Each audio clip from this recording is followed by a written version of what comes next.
voina chuan guitar lesson thar kan zir hau lenga voina kan zir hau le tur chu Joseph Zaihmingthanga kari lara ti hla sakha gitara Perhdan kan zir hau le don ni hela hi ama sakna ki a chuan B na la a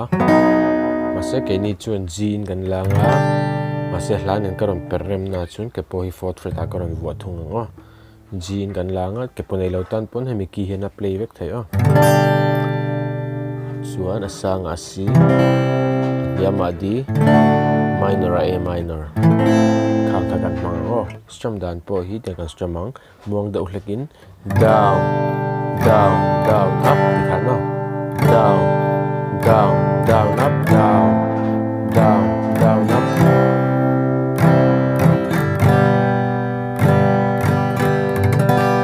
ti khan kan strum ang o hlawkpui chuan he la poi hlamilin karon play lenga uluk ni lo ngai thlale cheu don nia